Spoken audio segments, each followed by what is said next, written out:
दोस्तों, आज हम बात करने वाले हैं मोहनदास करमचंद गांधी के बारे में, यानी कि महात्मा गांधी के बारे में कि वह अच्छे इंसान थे या फिर बुरे इंसान थे। क्योंकि उनके ऊपर लोगों के दो तरह के ओपिनियन हैं। कुछ लोग मानते हैं कि वह बहुत ही अच्छे इंसान थे और जो सम्मान उन्हें मिलता है वह सम्मान वह डिजर्व करते थे, और कुछ लोग मानते हैं कि वह बहुत ही बुरे इंसान थे और जो सम्मान उन्हें अभी मिल रहा है वह सम्मान नहीं डिजर्व करते थे। तो सबसे पहले बात कर लेते हैं, जो उन्हें बुरा इंसान मानते हैं वह उन्हें बुरा इंसान क्यों मानते हैं और वह क्यों ऐसा चाहते हैं कि महात्मा गांधी जो सम्मान उन्हें अभी मिल रहा है वह सम्मान वह डिजर्व नहीं करते थे। सबसे पहले केस के बारे में बात करते हैं, वह है भगत सिंह के बारे में। महात्मा गांधी चाहते तो वह भगत सिंह की फांसी रुकवा लेते, पर उन्होंने भगत सिंह की फांसी रुकवाने के लिए कुछ भी नहीं किया, ऐसा लोग मानते हैं। पर ऐसा गलत है।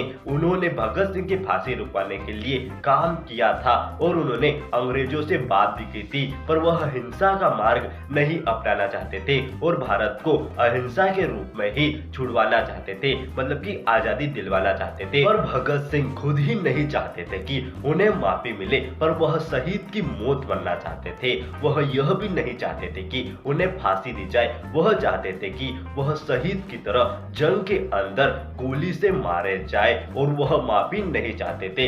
यहाँ तक कि भगत सिंह के पिता ने भी सरकारी अधिकारियों को भगत सिंह को माफ करने के लिए माफीनामा लिखा था, पर भगत सिंह नहीं चाहते थे कि उन्हें माफी दी जाए, बल्कि वह चाहते थे कि वह शहीद हो जाए और उनकी शहादत का लोग बदला ले और अंग्रेजों को यहाँ से भगा दे। पर महात्मा गांधी ने भी उन्हें बचाने का थोड़ा सा ही प्रयास किया था। बस उन्होंने अंग्रेजों से एक दो बार बात की थी। उन्होंने अंग्रेजों के ऊपर यह प्रेशर नहीं बनाया कि आपको भगत सिंह को छोड़ना ही पड़ेगा और आपको भगत सिंह को छोड़ना ही चाहिए, और उन्होंने भगत सिंह को छुड़वाने के लिए कोई भी आंदोलन नहीं किया, क्योंकि वह मानते थे कि भगत सिंह ने हिंसा का मार्ग अपनाया है और वह अहिंसावादी हैं, इसीलिए वह भगत सिंह के साथ कुछ नहीं कर सकते। अब दूसरा कारण जिसके कारण से गांधी जी को बहुत ही ज्यादा हेट दिया जाता है वह यह है कि उन्हें बहुत ही ज्यादा आजादी का श्रेय दिया जाता है कि भारत देश को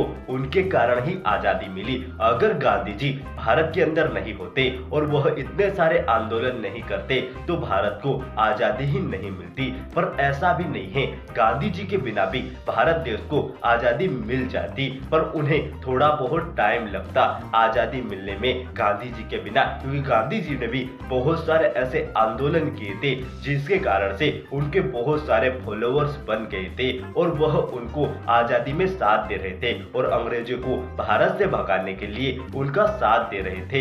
इसीलिए गांधी जी का भी बहुत ज्यादा श्रेय जाता है आजादी के कारण। पर गांधी जी नहीं भी होते तब भी भारत देश को आजादी मिल जाती। आपको वर्ल्ड वार 2 तो याद ही होगा और आपको सुभाष चंद्र बोस भी याद ही होंगे। उन्होंने एक आजाद हिंद फौज बनाई थी जिसमें बहुत सारे सिपाही थे और वह सिपाही उनके लिए मरने मारने को भी तैयार थे, और अंग्रेज आजाद हिंद फौज से डर गए थे क्योंकि उसके अंदर लाखों सिपाही हो गए थे। और अगर वह वर्ल्ड वॉर 2 के बाद भारत के अंदर अंग्रेजी सेना पर हमला कर देते तो उनको बहुत ही ज्यादा जान मान का नुकसान होता और उन्हें भारत छोड़कर जाना पड़ता, वह अलग। इसीलिए उन्होंने भी अहिंसा से ही भारत छोड़कर जाने का फैसला लिया। अगर गांधी जी नहीं होते तो बहुत ही ज्यादा हिंसा होती, पर भारत आजाद जरूर हो जाता और भारत को आजादी जरूर मिल जाती। तो गांधी जी के बिना भी सुभाष चंद्र बोस भारत को आजादी जरूर दिला लेते,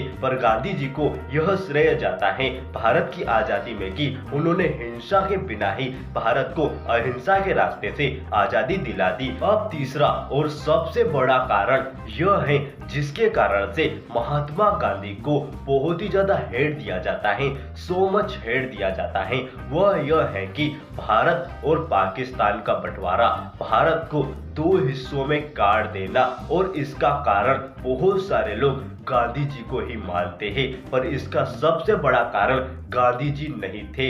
इसका सबसे बड़ा कारण अंग्रेज थे, जिन्होंने फूट डालो और राज करो की नीति अपनाई और भारत के अंदर हिंदू और मुस्लिम के अंदर फूट डाल दी और फिर उन्होंने अपना अलग देश मांगना शुरू कर दिया। और इसीलिए गांधी जी को भी पाकिस्तान की उत्पत्ति करनी पड़ी। और सबसे बड़ा कारण पाकिस्तान की उत्पत्ति का था मोहम्मद अली जिन्ना, ना कि गांधी जी। पर गांधी जी को भी भारत पाकिस्तान की उत्पत्ति में साथ नहीं देना चाहिए था और उन्हें पाकिस्तान की बहुत ज्यादा मदद नहीं करनी चाहिए थी। गांधी जी ने पाकिस्तान की बहुत ज्यादा मदद की थी।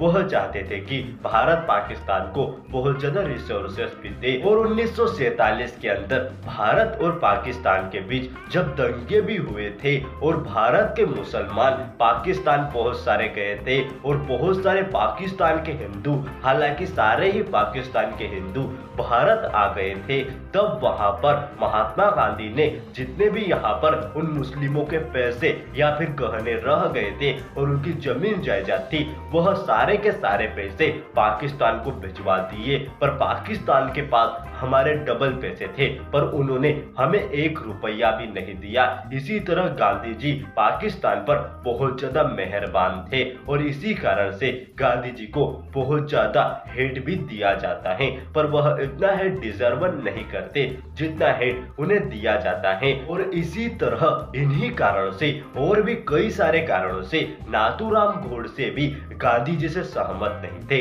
इसीलिए उन्होंने गांधी जी को मारने का फैसला किया और सबसे पहले उन्होंने गांधी जी को प्रणाम किया और फिर अपनी गन निकालकर गांधी जी की हत्या कर दी और उसके बाद नाथूराम गोडसे को भी फांसी दे दी गई। आपको क्या लगता है, गांधी जी इन सब कारणों से हेट डिजर्व करते हैं या फिर उनमें इनका कोई हाथ ही नहीं था? कमेंट में जरूर बताइएगा।